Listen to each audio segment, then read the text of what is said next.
Hello, welcome to my video series discussing a secondary world of mine and the creatures therein. Arthurome is a high fantasy setting that I have been working on for a long time. I've been eager to discuss the world, and so these videos serve as an ideal space to talk about some of the visual components of the setting that I hope you will find interesting. In today's video, I'm going to be talking about the boggarts inherent to my setting, their design, their denominations, my personal developmental process, and the role of the boggarts within the story of the world. A boggart is a term from English folklore used to describe a malevolent spirit. Given the scarcity of stories they have appeared in, boggarts don't share a single description, and so they are described very differently depending on the story. Sometimes they appear as vaguely humanoid creatures with an explicitly ugly appearance, while others are closer to shrieking ghosts or highly complex beasts. As such, I would note ahead of time that a lot of my decision-making behind the design of the boggarts of my setting is largely informed by personal experience, and specifically the imagery brought to mind by the sound of its name. Growing up, I remember reading books where the name Boggart would appear without any real explanation as to what one was. It is only as I've gotten older that I have looked into the subject. However, those internalized associations have stuck. To me, the name Boggart brings to mind imagery of a thuggish, antisocial spirit with animalistic qualities and a fragile temper. It's this vague descriptor that would come to serve as the bedrock for the rest of my design process, though more importantly, it's a descriptor that nicely tied in with one of my other creature designs, the brownies of Arthurome. This video serves as a companion piece for one of my previous videos, where I designed a brownie for my setting, inspired by the household spirit from Scottish folklore. For more details, I would suggest referring to that video, as it expands a lot on the thought process and decision making that went into that design. However, for the purposes of this video, it's worth first defining what a brownie is and how they relate to the boggarts of Arthurome. Brownies are a type of ethereal spirit. I defined ethereal spirits in the previous video as less of a physical creature, but rather as nature's reaction and response to the actions of mortal people. Brownies manifest in the world when a person has lost an object of importance or sentimental value in the moments that they might need it. That sudden sense of irritation at having misplaced something provokes a brownie into being, and they make it their mission to find the object no matter what. They tend to manifest, infiltrate a household at night, and get to work quietly uncovering whatever has been lost. However, in spite of being a spirit, brownies are limited to a physical form, and so there are limitations on what they can realistically achieve. This causes issues, as it means they have to negotiate a household that they aren't familiar with, while also trying to commit to their work without being disturbed. A further wrinkle in the growing heap of problems for brownies as they go about their task is that they are also frightfully temperamental creatures, with a habit of becoming aggravated at very slight and very particular things. One brownie might be a compulsive perfectionist who ends up in the house of a hoarder, while another might take issue with a homeowner's range of cooking, or lack thereof. It can be small things, or it can be big things. Regardless, brownies are known to take things very personally, worsening their already short patience, which seems rather paradoxical given their function as spirits that have to deal with the minutiae of mortal people's lives. If things get so bad and a brownie goes from anger into blind rage, well then they cease to be a brownie, transforming into a very different creature, a boggart. With that added context, let's get into the design process. Since boggarts in my setting are brownies that have transformed after their partial annoyance turns into foul rage, I knew their design would fall somewhere between the design of my brownies and the imagery that I mentioned earlier of a thuggish, antisocial spirit with animalistic qualities and a fragile temper. This became the backbone of my iteration, and so I approached this creature design differently to my typical method. Rather than starting from scratch with some initial drawings going through a process of iteration, I took one of my unused concepts from the brownie video and began to warp it with some sketches throughout, helping to solidify my decision making. I was already very happy with the design for the brownie, and so it made sense to use their design as a basis, an underpainting that I could manipulate using functions in Photoshop.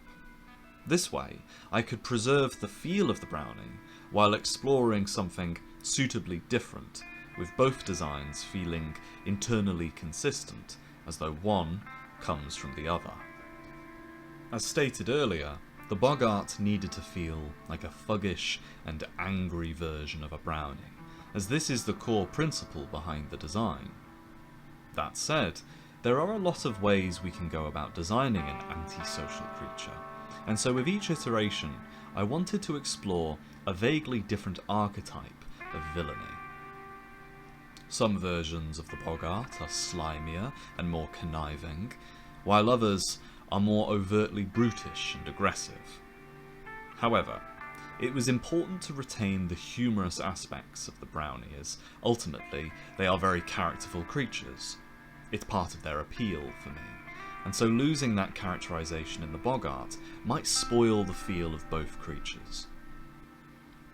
To play it safe, I decided to inject a wily quality into most of my designs, mixing the mole-like appearance of the brownie with snaking and ferrety qualities of a weasel. This simple addition really struck a chord with me, with the shapes and expressions reminding me of the weasels and ferrets from animated films I watched when I was younger, like the 1995 Wind in the Willows, which possess so much fun and character.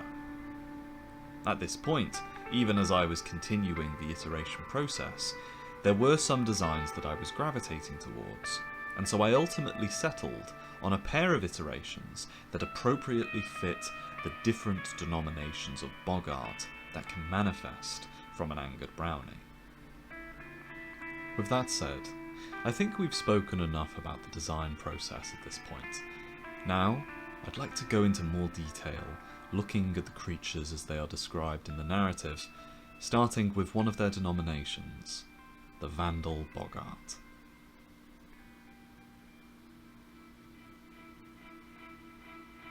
The temperamental nature of brownies is well understood, and who can blame them, really?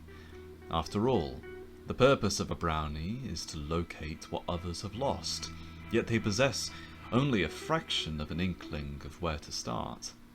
For most, they end up following a vague feeling into the accommodation of someone they do not know and do not wish to know. It's hardly a brownie's fault if the house they end up rifling through is filthy with muck, or it's a hoarder's den, or the dwellings of a terrible cook, or worst of all, a place littered with cat hair. People need to be sensitive of these things. They can hardly expect a brownie to do a good job when all these hindrances and irritations worsen an already difficult undertaking. So when a brownie loses its temper after slipping on a sodden work surface into a clattering of unwashed dishes, well then yes, it's on the homeowner, and they can't complain when a vandal boggart takes the brownie's place.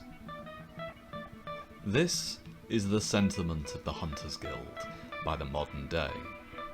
The guild has existed for a long time. Its members understand ethereal spirits and what causes them to manifest. They know their quirks and have learned to respect their powers. And while this mindset of contempt for the homeowner is certainly unfair, when you've spent so long knowing the rules to a game, it can become difficult to appreciate that not everyone knows how to play. According to the Hunters Guild of the modern day, vandal boggarts are a rare ethereal spirit, categorized as mitis imatrine, a word which means kindly spirit. Yet this categorization has been contested, as vandal boggarts are not kindly, not by any means. They just don't tend to hurt people. When a brownie gets enraged by its work conditions, they are known to transform into a vandal boggart, a strange and petty creature that will undo all of the brownie's hard work.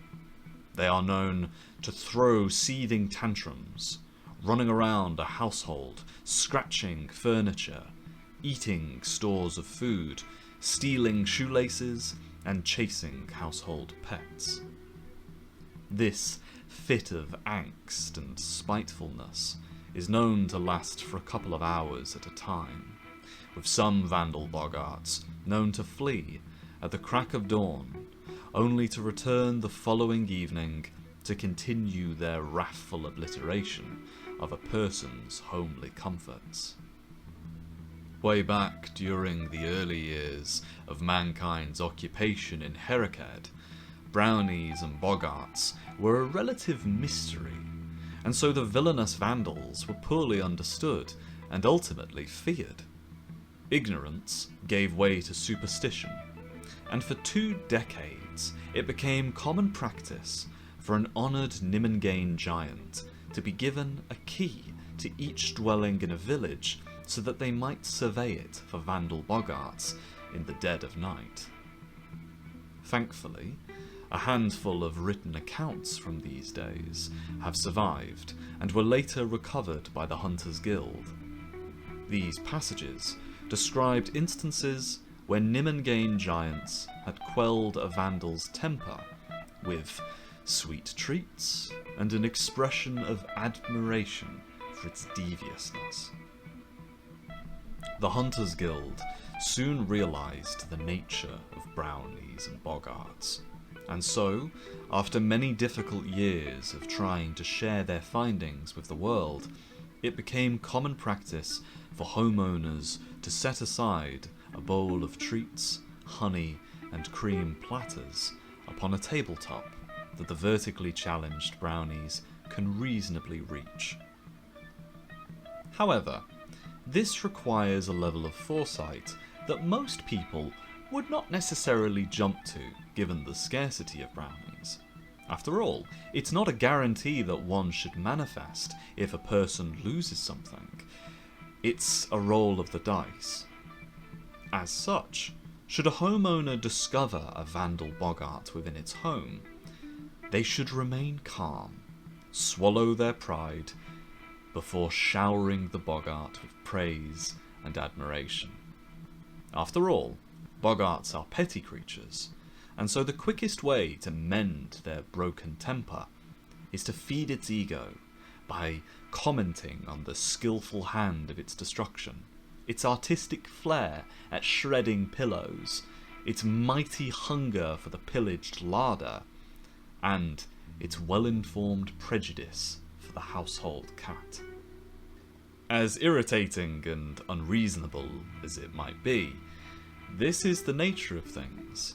If a homeowner wishes to remove a vandal boggart from their home, then according to the Hunters Guild, the ritual is as simple as this. The boggart is right, and you are wrong. Appreciating this is the quickest way to expedite one from your home. I hope you enjoyed that. The vandal boggart was a refreshing design to work on, as it didn't need to be complicated or hugely elaborate, just really characterful and fun. Thankfully, its design is based on one of my iterations that I gravitated toward almost immediately, which again made the whole process of rendering it up to this finished look a total blast. The only real difficulty with this design was making sure that it had a clear resemblance to the Browning designs from my previous videos.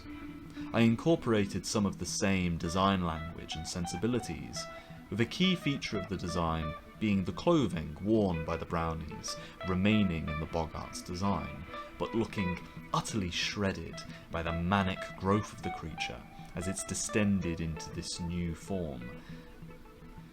To define the Vandal Boggart and distinguish its design from its Brownie counterpart, I heavily relied on triangular shape language. Triangles and irregular shapes are shorthand in design for a subject that is meant to be alerting or attention-grabbing, or even potentially dangerous and hazardous. In the case of the Vandal Boggart, its design is repeatedly broken up with these shapes. It features a conical snout, modelled after a wide range of different rodents, pushed to the extreme to appear antagonistic and conniving. Its posture is triangular, with legs spread apart, leading up toward a tapering neck. Its mohawk, the bend in its arms, its claws, and even the shredded material of its clothing echo this design shorthand, and it works quite effectively, helping to distinguish the creature as an antisocial menace.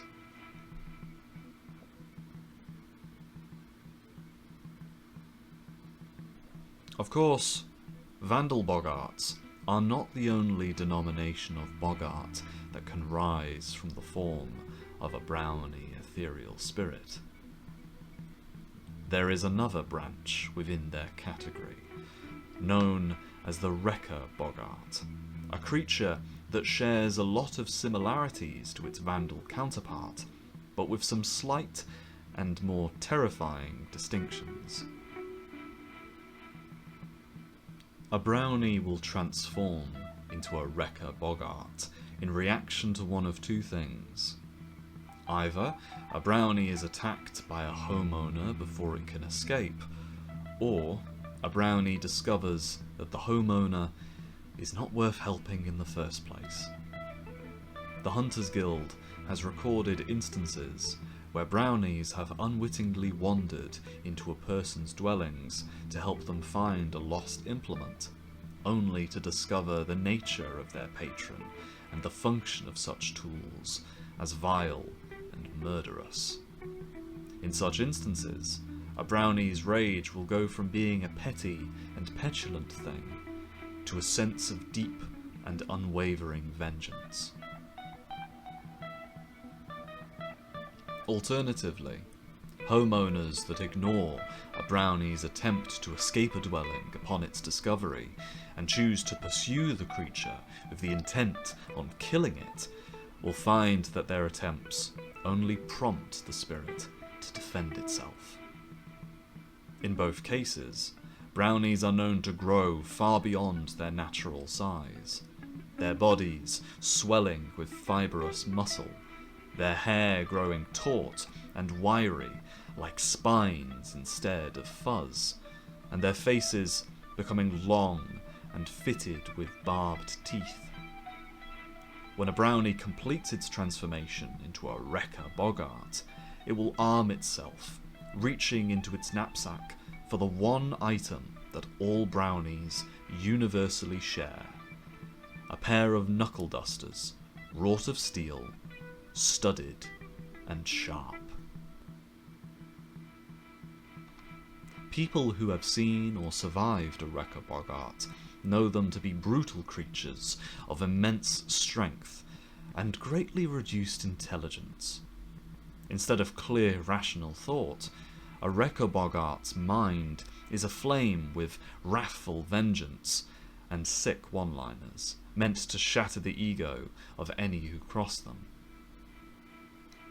By this token, they are admittedly humorous when witnessed from afar, so long as it isn't you that is the subject of its ire.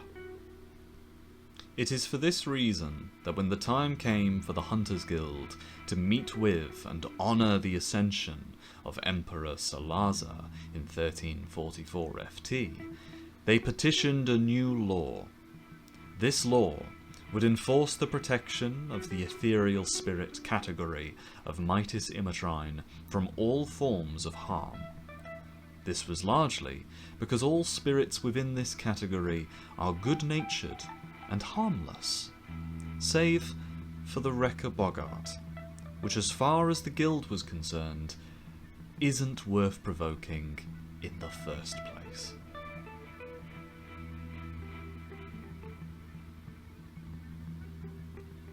I hope you enjoyed that. The Wrecker Boggart was the first of the two designs that I went about rendering, and it took a while before I was satisfied with it. My main grievance was the neck for the creature, as I couldn't decide if it was too thin, and if this was a problem for the creature's characterization. On the one hand, giving it a pronounced neck goes against its characterization as a big, hulking and lumbering creature, but on the other hand, the creature is an ethereal spirit and a transformed brownie, and therefore should appear distended in some form, with a serpentine, ferrety aspect suiting its more devious nature. Aside from that, it was a lot of fun figuring out the proportions of the creature in relation to its clothing, and trying to make each piece of material distinctly separate so as to not muddy the read of the image. The creature appears rugged, brutish, but also strange and ethereal in some respects, and particularly feels a bit like a caricature of the brownie, with elements pushed so far to make it appear villainous that it ultimately doesn't feel natural, which is the point. The magical symbols moving across its arms are shorthand for its ethereal background, and the jarring disparity between the bestial elements and its modest clothing help the design feel appropriately whimsical.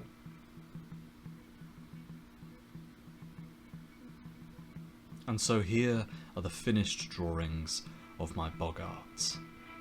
Very quickly, there are some small design notes present in these designs that I'd like to elaborate on. I felt it was important that both versions of the Boggart feature designs that harken back to the brownies from my previous videos, but with a clearly defined twist. The Boggart's clothing is an easy example, as taking the clothing of the brownie and roughing it up was an easy way to play into the Boggart's antisocial nature. However, the design change that I felt was particularly fun was playing around with the proportions of a mole.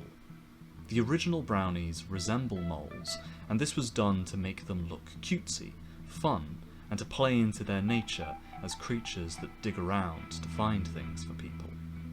For the Boggart, I took the elements of a star-nosed mole that are visually interesting, mainly the rays of its nose, and began to warp them, making the feelers more pronounced, wiry, and unkempt like scraggly hair. It's a small thing, but it does a lot for the design. One thing I was very conscious of throughout this design process was making sure that the Boggarts didn't look too similar to my werewolves. There are some design principles that I do, admittedly, tend to default to, and so I made sure that this wasn't the case for the Boggart, as it would be all too easy to make it look like my werewolves, as I have discussed in previous videos. To keep them distinct, I gave the Boggarts a much narrower and long head, using a lot more rodent imagery, with very few pronounced features save for its hair and feelers.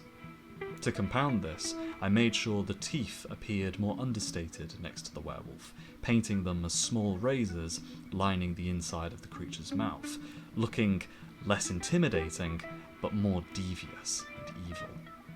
It's small touches like this which carry a lot of weight in design, and ultimately, I hope it serves to make the Boggarts appropriately distinct from the other creatures of my setting.